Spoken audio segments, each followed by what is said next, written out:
Okay, good afternoon, everybody. My name is Avanessian, and I'm the VP of Technology at Avecto. So I spend a lot of my time helping organizations understand how they can reduce the attack surface on their endpoints. And today I want to spend some time looking at social engineering. How can we resolve this issue of social engineering, which has exploded in the last couple of years? Now I want to deal with some key questions. So there's 4 key questions that I want to talk about in this session. Why is the risk so high? Why is it exploded? I want to look at, does detection work? So can we detect social engineering attacks and then ultimately prevent them? Why the advice from industry experts, government bodies, compliance mandates is difficult to follow and difficult to achieve. And then the last question really is prevention possible? Now, the reason social engineering, ransomware, has exploded in the last few years is because the risk to the cyber criminals is low and the rewards are very high. Now, it's easy to become a criminal. It's easy to become a social engineering cyber attacker because you can buy software off the shelf. You can spend 40 minutes, literally 40 minutes on the dark web and purchase off-the-shelf malware kits that can give you a social engineering payload that you can send out to millions of people and gain rewards, encrypt their data. CryptoLocker is a great example of this. Locky is a great example of this. So don't get any ideas. You know, we're the good guys. We don't want to become criminals. And I'm going to give you some examples of the type of things that we see and some statistics in the area, and then we'll move on to looking how we can prevent these things. So there are some headline stats. And I'm not going to read a slide full of stats, but I'm just going to pick out a few. So 63% of cyber attacks are delivered through emails. And 93% of phishing emails are now ransomware based. So there's a huge tidal wave of attacks. And if you want these statistics, you can download these slides after the event. Basically, email attachments, websites that have vulnerabilities in them is the #1 way of social engineering and cyber attacks gaining access to our organization. So here's a couple of examples. Now, I got approached by Misty on Skype. She looks like she's got great personality, but I know that's fake. That's obviously an untargeted attack, and that type of thing has a 1% yield. The nuisance malware, the things that the Nigerian king that needs to transfer 50 euros into his bank account, they're the type of things that are obviously fake. But these malware kits that you can purchase off the internet allow you to create genuine emails that use data that has been harvested from websites that have been hacked to create genuine looking emails, like this one from American Express, like this one from UPS. And 80% of workers fail to spot these type of email addresses as being fake, or emails as being fake. 75% of this type of attack has a yield, is successful. And if we can convince an end user to execute a payload or navigate to a website in one of these emails, there is a very high probability of actually executing your payload on the endpoint and having a very high yield. And we're going to look at the detail around that in a moment. So this is just to set the scene. Kevin Mitnick, America's former most wanted person, says that we spend millions of dollars in the wrong area. We all need firewalls, we all need perimeter-based devices, but we put all of our attention into the perimeter and ignore the weakest link, and the weakest link is the human. The human can be social engineered, they can be duped into doing something, tricked into executing a payload, and that is extremely difficult to protect against. There's been a 250% increase from 2015 to 2016 in this type of attack. So this is where the cyber criminals are shifting their focus because it is the easiest way of gaining access to an organization, and it is one of the most difficult payloads, entry points to protect against. So ultimately, the problem that we're trying to balance is this split between security and freedom. So being secure is 100% easy. Most people in this room will think that cybersecurity is difficult. It's not. Disconnect your endpoints from the network, turn them off, encase them in a concrete box, and throw them in the sea. They're secure, but you can't use them, and that's the whole point. The organization's employees want freedom. They want to work when they want, where they want, and how they want in an organization. They want to work from Starbucks. They want to work from home. And it's that balance that's difficult. And that's what leads to compromises. Time and time again, I speak to organizations that have had to implement weak security because they've had to support a legacy system that they can't remove administrative rights from. They've had to support a group of users like developers who need freedom to do their job, download and install software all of the time from websites that they don't necessarily know about in advance. So they can't whitelist the data on the endpoints. This is the main bit we're going to talk about today. How do we strike the balance between security and freedom? And to do that, we're going to use a banking analogy. So I'm going to use some examples from the banking world and what they do. Now, this guy is a security guard. He is the same as your firewall, as your perimeter-based sandboxing. What this guy's doing, and this was back in the day when you could smoke as a security guard, this guy is looking for known good and known bad. He's got to make a quick decision. Is this guy a robber or is he a genuine customer? That's what your network-based sandboxing is doing. I'll use an example of Microsoft Office 365. So the email portion of Office 365 has a sandboxing technology within it. It will scan something for 30 minutes. If it doesn't do anything within 30 minutes, it's going to let it through. So the problem with that is, once the email attachment reaches the endpoint, the users will assume that IT have checked it, they'll assume that it's safe, and they'll open those PDFs. So I was speaking to a large organization recently that had a crypto locker outbreak because of a fake purchase order that was sent to the accounting department. It looked genuine. They opened that email attachment, they opened the PDF, and then there was a crypto locker exploit contained in the PDF document that encrypted all the data on the department's machines and on the network, because it trawled the network for all the network shares that user had access to. The perimeter-based security does nothing really for social engineering attacks. It makes management feel good. You've got reports of all the websites that have been blocked, all the email attachments that have been prevented. But this type of security shouldn't be relied upon as the be-all and end-all of your security strategy, because it only deals with a perimeter. Your firewalls, your sandboxing on the perimeter doesn't help you against targeted social engineering attacks. And of course, it doesn't scale. So you've got that trade-off about making a quick decision. If you scan something for hours and hours and hours, you're going to get in the way of a user's ability to do the job, and then there's going to be complaints from the employees. So you have to make a quick decision. And the problem with that is you don't always know whether something's good or bad. Is this guy a violinist or is he a mobster? And that's the decision that detection-based technologies have to make every single day. Because in the cyber world, the payloads are obfuscated, they're encrypted, they're hidden out of sight, and the attackers have time on their side. So most of the social engineering attacks that we see, they'll have been built up over weeks and months, they'll have dropped payloads onto multiple machines, and they'll have laid dormant, and will have evaded the detection-based technologies. And of course, as I've said, if you receive an email, you will assume that IT have checked it and made sure it's safe. Again, if we look at the banks and the way they do security, they build security from the inside out. And in the cyber world, we miss the opportunity to do this. Time and time again, we see organizations that are basing all their security on the perimeter. They're basing all their security around detecting threats and stopping threats meeting the endpoint.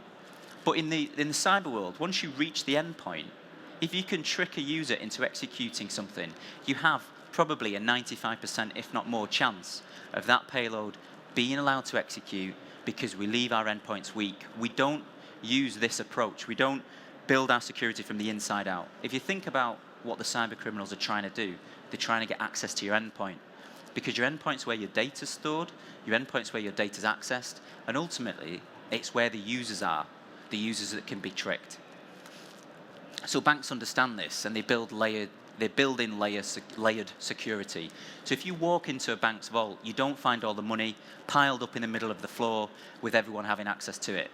You have decompartmentalized safety deposit boxes. So they understand the difference between personal accounts and business accounts. They understand that there's multiple entry points into an organization. You've got USBs, you've got users working from home that are no longer within your perimeter. You've got third parties being exploited. Time and time again, I speak to organizations and I'm asked to comment on threats that because they've been breached through a third party that have access to an individual's or a company's systems that don't have the same level of security in place. You don't find bank managers storing all their cash in the middle of the bank in a wooden crate asking for more budget to implement next-gen security guards.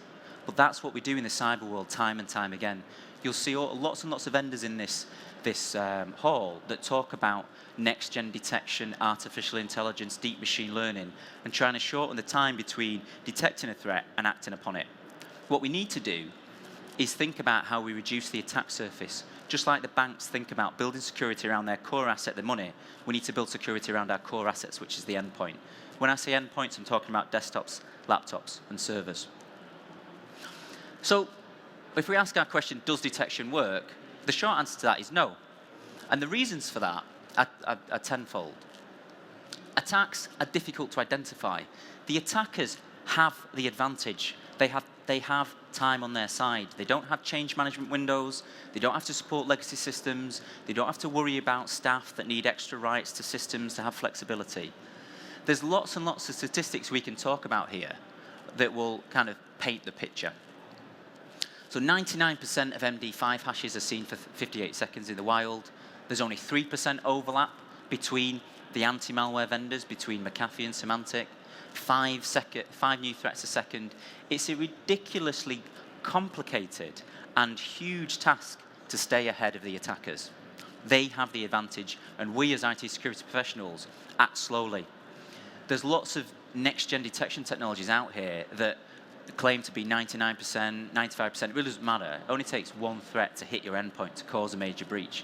And the point here is detection is easy to evade. And I'll give you an example. So we took an old 5-year-old piece of malware. We played that malware against VirusTotal, and 100% of the AV engines detected it. We took one word, the word execute, and we broke it up. And we concatenated it back together with this statement here, and only 12% of the virus engines on VirusTotal detected it. I then took the same exploit and renamed the executable, and it went down from 100% to 57%. I then encrypted the executable, and 0% of the virus engines detected it. That is a rudimentary, simple example of how detection is so easy to evade, because the attackers will test their exploits against the latest AV engines, against the latest detection engines, and they'll use your technology against you. So if you miss one attack and it reaches the endpoint, it can move laterally across your network. So we need to be thinking about how we reduce the attack surface on the endpoint. Back in the 386 days, PC Magazine ran an article in 1988 saying the only way you're going to protect against unknown code is to whitelist. But yet we've been relying on detection for decades. And Fred Cohen, the guy that coined the phrase virus, basically, wrote a paper in 1987 saying there was no algorithm that could be written to detect all malware. And yet, that's what most people do to protect their endpoints, to protect their environments. They rely on detection. So why is the advice from industry experts, from compliance mandates, difficult to follow? So there are many government agencies, there's many compliance mandates that dictate we should be doing a set of core security projects or strategies, implementing a set of strategies. And broadly speaking, these top 4 are the high priority ones they talk about. They talk about application whitelisting, but no one really does application whitelisting because everyone thinks it's hard. You know, it's difficult for me to whitelist all the executables in my environment that can execute. Patching the apps and the OS, most people have some form of patching in place, and then reducing admin rights. 94% of the critical vulnerabilities Microsoft released in 2016 were mitigated if you took admin rights off your users of a Windows machine. There is nothing more that you can do, or there's no other thing that you can do that has such a big impact on a Windows operating system as taking admin rights away, but yet we speak to organizations all the time that don't do that. If you do those top 4 things, 85% of the cyber threats that the Australian Department of Government looked at were mitigated by doing those top 4 things. And yet, there is this misconception around what IT security professionals are prioritizing against what the advice of the industry bodies are saying. And let's look at the disconnect. So Pomenon did a survey of hundreds of IT professionals, and they asked them, what's your top security priorities for the next 12 months? And that's the list they came back with. If you look at the top 4 there, you can see essentially they're all blacklisting technologies. They're all detection technologies. And if we overlay the advice from the industry bodies and the government agencies, application whitelisting is down at 7, patching is down at 9, operating system patching is at 6, and reducing admin rights, remember 94% of the vulnerabilities in Windows are mitigated, is down at number 12. Because everyone thinks removing administrative rights of their developers, of their IT professionals, the amount of times I walk into an organization and find their server admins have admin rights to all the servers in the environment. They believe that to be difficult, but it doesn't have to be. And then if we overlay that again with the effectiveness of the top 35 mitigation strategies that the Australian government looked at, intrusion prevention detection, in terms of its effectiveness, is down at position 33. So there's a huge disconnect between what the government agencies, what the experts in the region and the areas are saying we should be doing, and what IT professionals are actually prioritizing as their strategies for endpoint security. Because people want the easy button. Everybody wants to plug in a black box in the server room with the dodgy cable coming from the internet, that some magic happens in this black box, and then all the packets that come out the other side are clean. Everybody wants that. But that's not achievable if we rely on detection. John Stewart from the Global Cybersecurity Agency says it's ironic that we spend so much effort, so many dollars, so many millions of dollars, focusing on something that is infinite, which is malware. There are an infinite number of attacks out there and malware payloads that we can never possibly know about all of them. They change so frequently, they're designed to be modular, they're designed to be unique each time they're compiled. But we miss the opportunity to reduce the attack surface, to focus on what we know about, which is infinite, which is the known good, the things that people should be doing. So this hierarchy here is taken from Microsoft's hierarchy of cyber needs, that they put in order of the things that people should be doing. So first of all, most people will deploy their operating systems, put a level of OS hardening in place. They'll do some patch management. And then they skip a fundamental section, which is application security. And they go straight to anti-malware. They then go to monitoring. So we try and monitor everything. We're constantly looking for more sensors, more information, more insight into what's going on in our environment. And then we layer on detection and response. We often hear people talk about reducing the amount of time before identifying you've been attacked and then mitigating it. But by that time, it's too late. You've already been attacked. So the bit that we miss, or bit most organizations miss, is this middle bit here around application security. And that piece there is the key to resolving the social engineering attacks, to reducing the attack surface on the endpoint. If you look at anti-malware, it's never going to be 100%, and it will fail, and it's about when it fails. If you look at monitoring, it's information overload, and if you look at detection and response, it's post-compromise. McAfee see 500,000 threats a day. The top one, you need highly skilled individuals to implement, and then the bottom, preventative controls, 85% of the attacks are mitigated in order to, if you do those things. So is prevention possible? Ultimately it is, and I'll tell you how we can help you at Avecto with our product Defend Point. So we do 3 things. We allow you to remove privileges, implement application whitelisting, and isolate email attachments, web browsers with potentially malicious code within them. And I'm going to explain why doing those 3 things is so important. So if you look at your endpoint and you look at the layers that people implement, anti-malware is great at reducing known threats. It reduces the noise, and there's a place for it. I'm not suggesting that everyone uninstalls their detection technologies, but you shouldn't rely on it. The next most important thing is privileges. You need to think about the privileges users have. So there's no need for anyone in your organization to have an admin account to the servers, to their desktops, to their laptops, to their Mac machines. And then the individual applications, the tasks, the scripts, the installers that need admin rights, they can be elevated individually with our technology. And now we've done that, now we've got control of that box, we can create application whitelisting rules that block the payloads of the attacks. And we're going to look at an attack chain in a moment. So you can create application whitelisting rules that are based on key areas of the build. You don't have to whitelist every single application and work out for months and months and months what should be allowed to run and what shouldn't be allowed to run. Because if you implement privilege management, you make application control easy.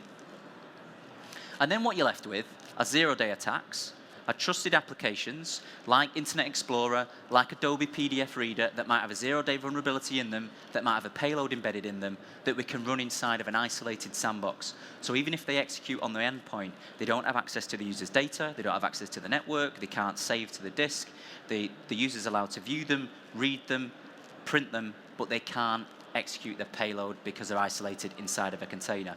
So if someone is tricked to clicking an email attachment and opening it, you know that it's going to run inside of an isolated container and not going to be able to do anything on the endpoint. The difference with this is we're not detecting whether it's good or bad, we're isolating it by default anyway.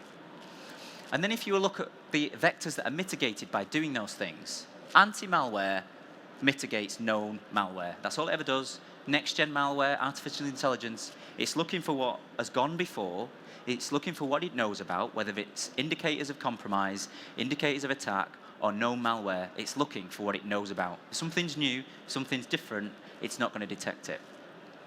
Patching, great way of dealing with known exploits, but we often see that people are behind the curve with patching because they've got a legacy system that can't be patched or something like that.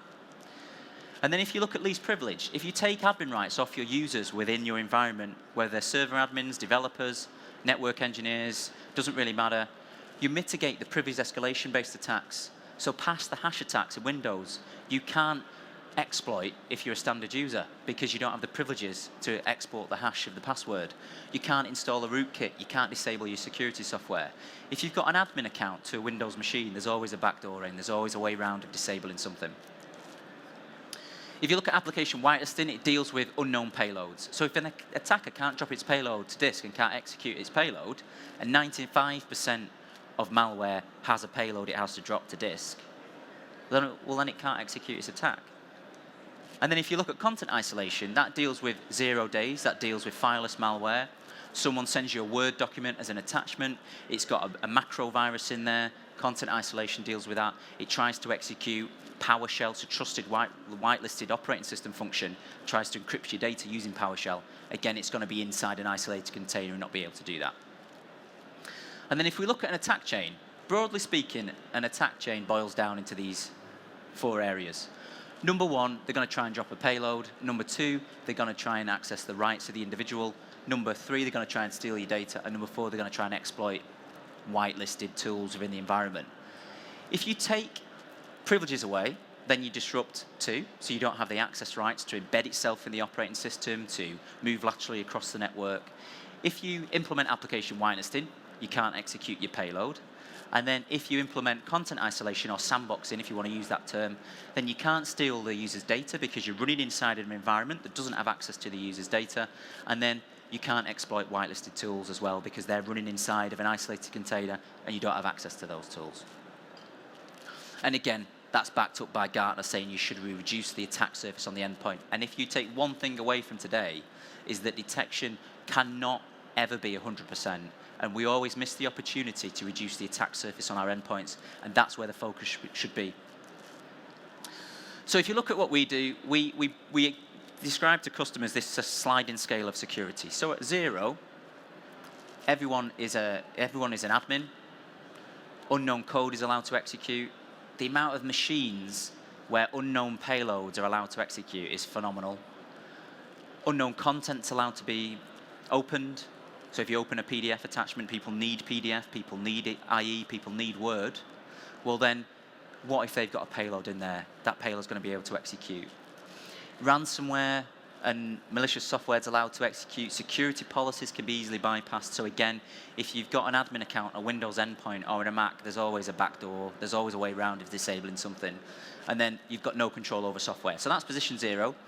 And then at position 10, everyone's a standard user. Privileged applications have been identified individually. A custom token's been created for that app, assigned to the app and not the user. So if the application needs admin rights, it can do the job it needs to do with the privileges set specifically for that app. We trust individual applications that are allowed to run. We don't allow unknown code to execute, and then we build profiles for the different groups of users in the organization. That's getting to 10. But with Defend Point, out of the box, without any configuration, you can get to 7 out of 10. And then you can use the data that's pulled back from our solution to tighten the dials and move closer towards 10 out of 10. So what we will do on day one is we will allow you to remove admin rights from everyone in your environment, regardless of who they are. We'll automatically detect the applications, the tasks, the scripts, the installers that require admin rights. We will do some checks on those applications. Is it digitally signed by Microsoft? Is it part of the operating system? Has it come from an unknown website, for example? If it's part of the operating system and it's a benign operating system function, and we know all this within our application, we'll allow it to have the rights it needs to do its job. But then if it's a security-sensitive tool within Windows, we may ask the user for some additional checks and balances. We might ask for challenge and response code or something like that. And then untrusted code is blocked from executing. So if you download something from a website that's untrusted, that's not digitally signed, and we can't validate the authenticity of that application, then we'll block it from executing and we'll ask the user a question. Now that question could be an integration into a help desk ticketing system. It could be a challenge and response code. It could be re-authentication. There's a number of different ways we can challenge the user to whether they should run the app or not. And in 5 simple rules, we can create an application whitelisting configuration based on understanding that build. So we know whether it's a Windows operating system function, we know whether it's digitally signed, we know where it's running from, so very quickly and easily we can identify whether it should run or not. And that brings me with the last thing to say, really, which is you need to protect the future and don't protect the past, basically, and prevention is possible. And if you want to know more about our solution, our technology, we're on stand J22, so feel free to come across and we can get more into the detail about what we do. But please do focus on reducing the attack surface on your endpoints. Thank you.